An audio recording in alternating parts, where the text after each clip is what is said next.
Hi வணக்கம் உறவுகளே. ஒரு ஷார்ட்ஸை பற்றியான ஒரு சின்ன விஷயம் உங்ககிட்ட நான் ஷேர் பண்ணுறேன். இது உண்மையாக இருந்தால் நீங்கள் ஃபாலோ பண்ணுங்கள். நம்மளோட சேனல் எப்போதுமே க்ரோத்தாக இருக்கும்னு நீங்கள் நினைப்பீங்க. என்னோட சேனலில் 4 வீடியோ மொத்தமாக லாஸ்ட் 28 நாளைக்குள்ள யூடியூபே டெலீட் பண்ணிருச்சு. அது எதுக்கு டெலீட் பண்ணினுச்சு, என்ன ரீசனுக்காக டெலீட் பண்ணிச்சு, இன்றைக்கி போட்ட வீடியோக்கு நாளைக்கு டெலீட் பண்ண மாட்டாங்க சரிங்களா. நீங்கள் ஒரு வருஷத்துக்கு முன்னக்கூட்டி போட்டாலும் அந்த ஒரிஜினல் ஆடியோக்காரங்க அதை டெலீட் பண்ணாங்கன்னா நம்ம சேனலுக்கு என்ன அஃபெக்ட் ஆகும். அதனால் எதை பற்றியா ஷார்ட்ஸ் நம்ம போட்டால் அதிகமாக க்ரோத்லேயே இருக்கும், நம்மளுக்கு எந்த லைஃப் லாங் நம்மளோட சேனலுக்கு பிரச்சனையே வராது அப்படின்னு நீங்கள் நினைக்கிறீங்க. க்ரோத்னா என்ன அப்படின்னு பார்த்தீங்கன்னா, முன்னாடி மானிட்டேஷன் ஆகாத சேனலுக்கு வந்து முன்னாடி 2 பாக்ஸ் இருக்கும். அதில் வந்து லைவோட வாட்சிங் வரும், ஷார்ட்ஸோட வாட்சிங் வரும், ஷார்ட்ஸோட வியூஸும் காட்டும். அதில் வந்து பச்சை கலரில் ஏரோ மார்க் மேலே மார்க்கும் நம்ம சேனல் வந்து க்ரோத்தில் இருக்கும். திடீர்னு பார்த்தா கீழே மார்க்க இறங்கியிருக்கும். இப்போ எனக்கும் அந்த மாதிரி தான் இருக்குது. கீழே மார்க்க இறங்கிருச்சு சரிங்களா. மேலே மார்க்க இருந்தது. வாட்சிங் ஹவர்லாம் பார்த்தீங்கன்னா ஏகப்பட்ட வாட்சிங் ஹவர் இருந்துச்சு. மொத்தமாக 4 வீடியோ வந்துட்டு ஒரே நாளில் 2 நாள், ஒரு நாள் விட்டு ஒரு நாள் 2 மெயில் வரும் சரிங்களா. எப்போவுமே மெயிலை நீங்கள் செக் பண்ணிகிட்டே இருங்க யூடியூப்பை பற்றி. அந்த மெயில் வந்தோன்னா அந்த ஷார்ட்ஸ் வந்துட்டு டெலீட் ஆயிரும். லாஸ்ட் 28 நாளில் யூடியூப்பே ஆட்டோமேட்டிக்காக அது டெலீட் ஆயிரும். இதனால் சேனலுக்கு பிரச்சனை வருமா? சேனலுக்கு பிரச்சனை வராது, க்ரோத் கம்மியாகும்.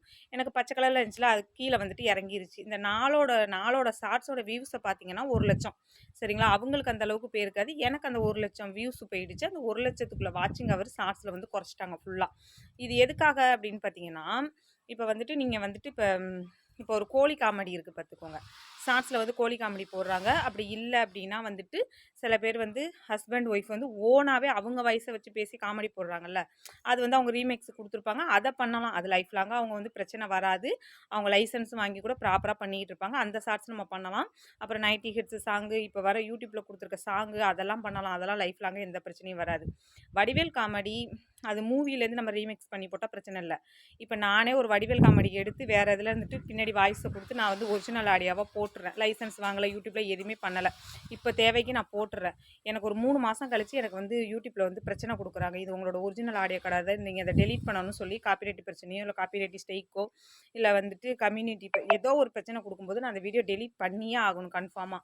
அதை நான் டெலீட் பண்ணும்போது என்னோட ஆடியோவை நீங்கள் எடுத்து யூஸ் பண்ணுறீங்க அப்படின்னா உங்களோட மொத்த வீடியோவும் நீங்கள் போயிடும். இப்போ 100 பேர் என்னோட ரீமேக்ஸ் எடுத்து பண்ணிக்கிறாங்க, அந்த 100 பேருக்கும் அந்த வீடியோட வாய்ஸ் போயிடும். லாஸ்ட் 28 நாளைக்கு கழித்து அதை டெலீட் பண்ணிடுவாங்க யூடியூப். இதனால் யூடியூப்க்கு எந்த பிரச்சனையும் கிடையாது. ஆனால் வந்துட்டு அதில் வர வாட்சிங் அவர் வியூஸ் வந்து உங்களுக்கு குறைஞ்சிரும் சரிங்களா. அதனால் உங்களோட சேனல் வந்து க்ரோத் ஆகிட்டு இருக்கும், டக்குன்னு குறையும். அதனால் முடிஞ்ச அளவுக்கு இந்த மாதிரி ஷார்ட்ஸ் எல்லாம் வந்து கொஞ்சம் அளவுக்கு தவிர்த்துருங்க. முடிஞ்ச அளவுக்கு வந்துட்டு ஓன் கண்டென்ட் போட பாருங்கள். அப்படி இல்லைன்னா சாங்ஸ் எடுத்து பண்ணுங்கள்.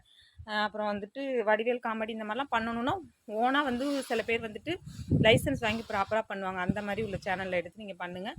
கண்டிப்பாக உங்களோட சேனல் நல்லா க்ரோத்லேயே இருக்கும். ஓகே, பாய்.